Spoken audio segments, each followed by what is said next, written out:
Hello folks, this is Movies Recall speaking, and today we're discussing the 2013 sci-fi movie Snowpiercer. Prepare yourself, spoilers are coming up. The tale starts with the scariest catastrophe to ever strike our planet.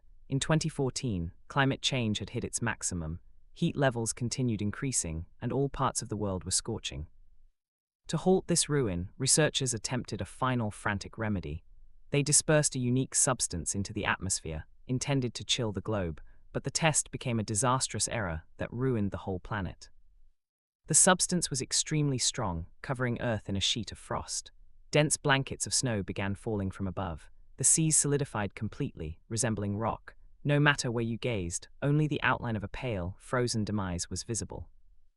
Gradually, people, creatures, vegetation, all things started perishing. Earth changed into a desolate, icy desert. During this end times, mankind's final chance was a locomotive named Snowpiercer. It was constructed by a rich inventor called Wilford. However, this wasn't merely any locomotive. Its motor never ceased operating. It was an apparatus created to loop the world continuously on an enormous rail system. Within the locomotive, individuals possessed all necessities for endurance: power, liquid, nourishment, and a completely independent environment. The travelers on the locomotive were separated into 3 areas, nearly like a small community. At the absolute front were the premium class compartments, residents for the affluent. These were the folks who spent vast sums to board. For them, the locomotive was nothing short of a top-tier opulent resort. Tasty meals, drinks, elegant sleeping quarters, and every convenience they desired. They could act as they pleased, and the locomotive supplied everything per their desires. In the central compartments resided the standard class travelers. Their existence wasn't as lavish as premium class, but they still experienced a reasonable existence. They possessed nourishment, pure water, and essential facilities. But at the absolute rear, the end area, resided the lowest class individuals, the most impoverished. They were permitted onto the locomotive without charge, but their existence was more terrible than purgatory.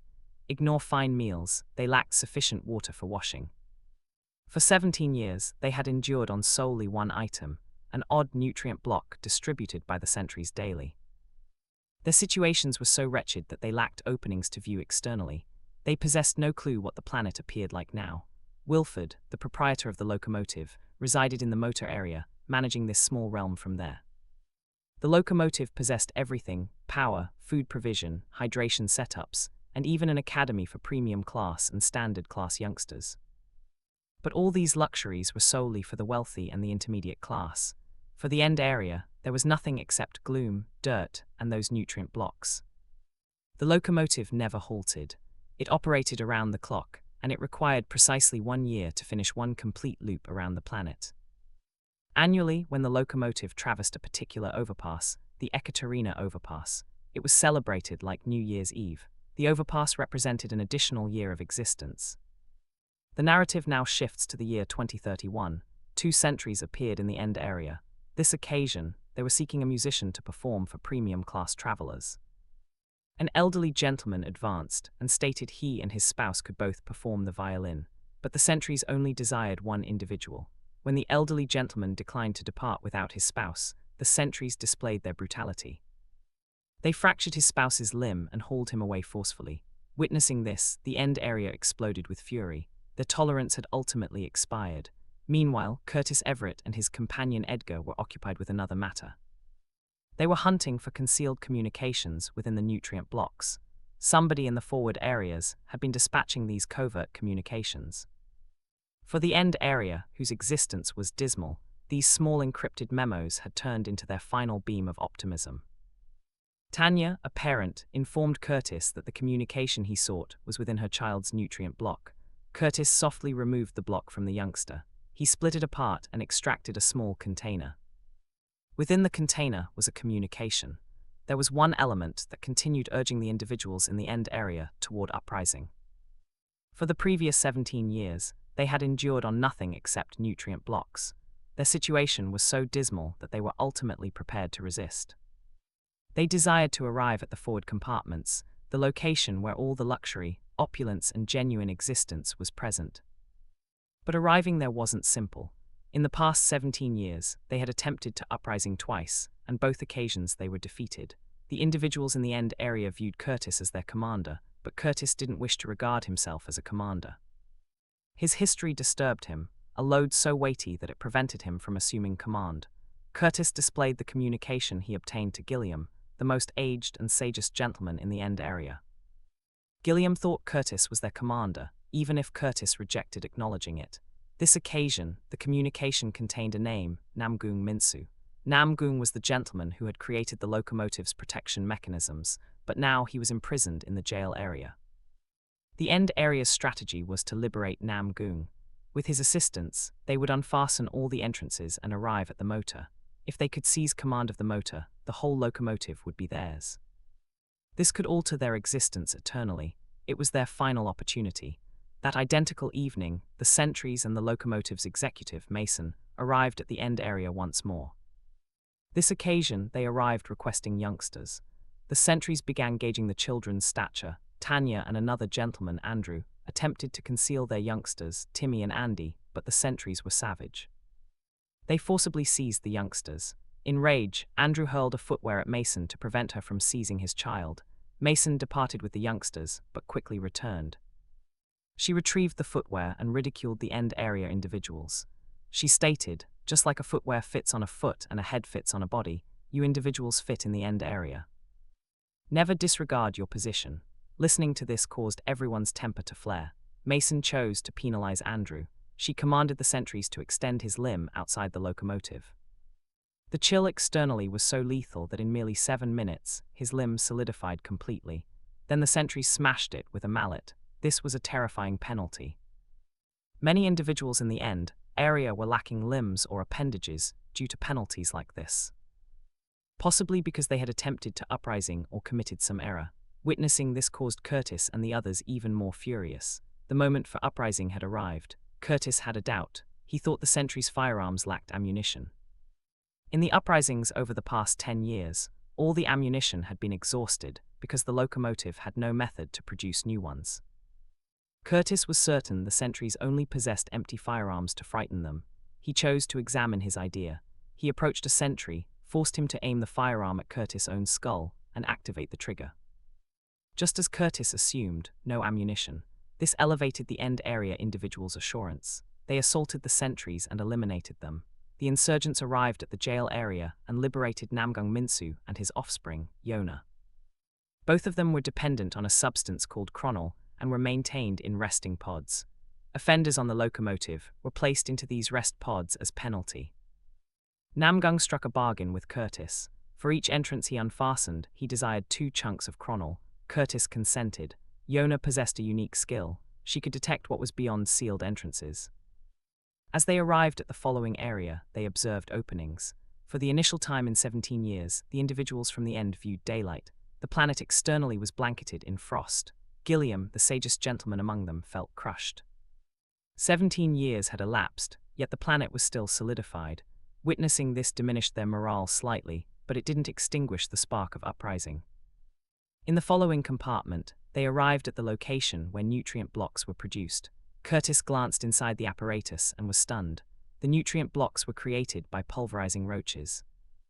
It was a revolting mystery. Curtis concealed it from himself so the others wouldn't forfeit optimism. He obtained another communication. It stated water. This signified their next objective was the hydration provision area. It was one of the most crucial sections of the locomotive. Commanding the hydration meant they could compel Wilford and the premium-class travelers to heed. But it wasn't going to be simple. As they readied to unfasten the next entrance, Yona detected peril. She stated something was amiss beyond it, but by then it was overdue. The entrance unfastened and numerous heavily equipped sentries were awaiting.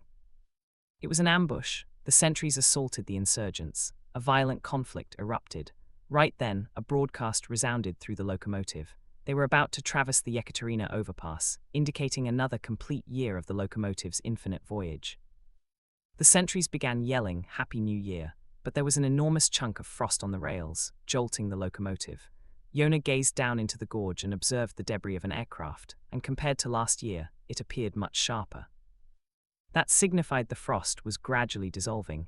It was a minor indication of optimism, but the insurgents were still battling a survival conflict. Minister Mason showed up. She ridiculed the insurgents and stated they should be thankful to Wilford for even providing them a spot on the locomotive. She stated the end area individuals were disregarding their position. They had upset the equilibrium of the locomotive, and now they would be penalized for it. She commanded the sentries to eliminate 24% of the end area populace to maintain the locomotive's figures managed. The locomotive was about to enter a lengthy passage. The sentries donned night vision devices and initiated an assault in the obscurity. Curtis commanded his individuals to ignite flames. In the flame light, the end area combatants collided with the sentries. It turned into a savage, gory conflict. During the clash, one insurgent seized one of Mason's officers, but Mason forfeited him without pause. She didn't concern herself with his existence whatsoever. A sentry seized Edgar and warned to eliminate him, unless Curtis halted. Curtis attempted to reach Mason, but before he could, the sentry eliminated Edgar. Witnessing this devastated Curtis, Edgar was his companion, and his demise only infused Curtis with even more fury. Finally, Curtis succeeded in capturing Mason. He compelled her to order the sentries to cease. Mason was now their captive. During questioning, Mason disclosed that the youngsters, Timmy and Andy, were in the forward compartments. She stated Wilford enjoyed youngsters greatly, which was why they were transporting there. She also clarified that the hydration provision originated from the motor area, where snow was liquefied into potable liquid. This signified the end area's strategy to capture the hydration was futile, because hydration command was under Wilford's region. To preserve her existence, Mason vowed Curtis she would escort him to Wilford. Curtis consented, but Gilliam cautioned him. He stated that once Curtis arrived at the motor, Wilford would attempt to enchant him with speech. Gilliam informed him sever his tongue. He's an expert deceiver. Curtis, Namgung, Yona, Tanya, and a few others proceeded onward with Mason. They traversed through the premium class compartments, like entering a totally distinct realm. There were parks filled with produce and greens, abundant flora, fresh goods, and vibrant hues everywhere. It seemed like they had accessed another world. The following compartment contained a large fish tank, with marine life gliding elegantly. There was even a raw fish eatery. The end area individuals consumed raw fish for the initial time in their existence. It seemed like a fantasy. Curtis compelled Mason to consume a nutrient block made of roaches. She recoiled in revulsion, but she had no option. It was Curtis' method of retaliating. In the following compartment was an academy, where premium-class youngsters were instructed. But it wasn't a regular academy, it was indoctrination. The youngsters were instructed that Wilford was a divine rescuer who saved mankind. The end area individuals were portrayed as dirty, valueless, and repulsive. Tanya displayed the instructor an image of her child, Timmy, and inquired if anyone had observed him. A youngster stated the youngsters were transporting to the forward compartments. The locomotive passed the location where, during a prior uprising, some individuals had leaped off. The frigid chill had eliminated them immediately. The instructor would display the youngsters the solidified bodies and inform them that the locomotive was their sole residence. If the motor halted, they would all solidify to demise, a method to frighten them from ever considering uprising. Just then, a gentleman entered with a container of ova. For New Year's, he was distributing ova to the youngsters. The end area insurgents were astonished. They believed ova and poultry had vanished long ago. But abruptly, the gentleman extracted an automatic firearm from the container. He liberated Mason's sentries and fired upon the insurgents. At the identical moment, the instructor extracted a firearm from her own container and assaulted Curtis and his team. One of Curtis' associates was eliminated, but another insurgent hurled a blade into the instructor's neck, eliminating her. Curtis and his team gazed at the surveillance displays. There they observed Franco, the chief of the sentries, eliminating the leftover insurgents in the hydration area. He even pulled Gilliam before the lens and fired him deceased. Witnessing this, Curtis' fury escalated dramatically. In a burst of anger, he eliminated Mason. Now only Curtis, Namgung, and Yona remained. They continued advancing. They had now arrived at the premium class area. This zone possessed extravagances like a clinic, clothing maker, grooming salon, and even an aquatic basin. In one of the compartments, affluent travelers were celebrating while intoxicated on a substance called chronol. Namgung and Yona gathered a large quantity of chronol from there. This substance was going to be significant for them subsequently. When they arrived at the motor area, Curtis forfeited restraint. He attempted to dismantle the entrance. Namgung soothed him and provided him his final smoke. Curtis then revealed about his agonizing history. 18 years prior, when the planet began solidifying, thousands of individuals had been crammed into the end area. For an entire month, they received no nourishment and no liquid. Famine drove everyone mad. Individuals began slicing each other and consuming one another. Curtis did likewise. He eliminated a lady and seized her infant, planning to consume it. But Gilliam seized his blade and halted him. Gilliam even severed his own limb and provided it to the famished individuals to consume. That infant's name was Edgar. Gilliam's forfeiture motivated many others, and they too severed portions of their own forms to assist others endure. Curtis bore profound remorse about all of this. He despised himself because famine had caused him to disregard his compassion. A few months subsequently, Wilford's sentries appeared with nutrient blocks, and since then, the individuals in the end had endured on those blocks. Nam Goong heeded Curtis' tale. He stated the tale was sorrowful, but seizing command of the motor wouldn't resolve anything. He proposed they should unfasten the entrance to the exterior instead.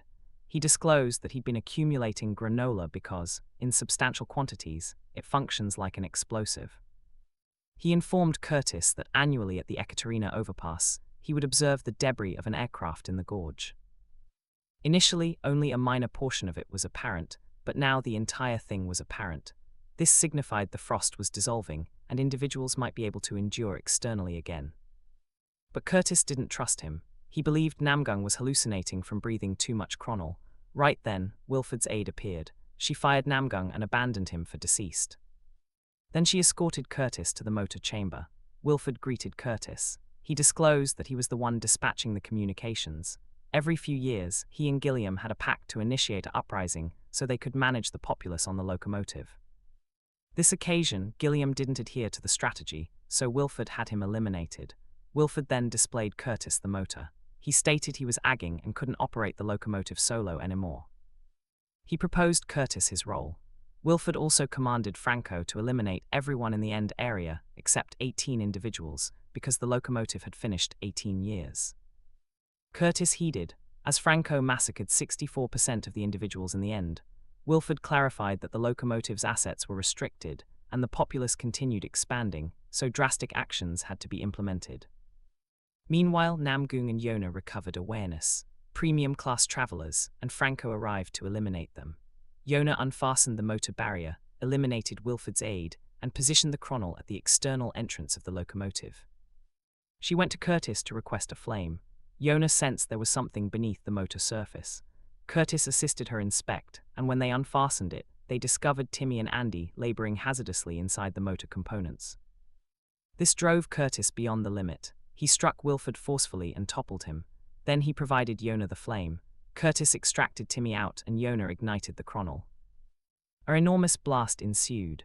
The explosion was so potent that a large piece of frost collapsed onto the locomotive, causing it to leave the tracks. All the compartments were ruined. Nearly everyone on the locomotive perished in the collision. Only Timmy and Yona endured. They ascended out of the debris and stepped onto the planet for the initial time. In the distance, on a frosty slope, they observed a pale Arctic bear. It was an indication that Earth was turning habitable once more. The frost was dissolving and existence was reappearing. That's where the tale concludes. So what do you folks think about this film? Let me know in the remarks below. And if you enjoy my clip, please hit like and join for more.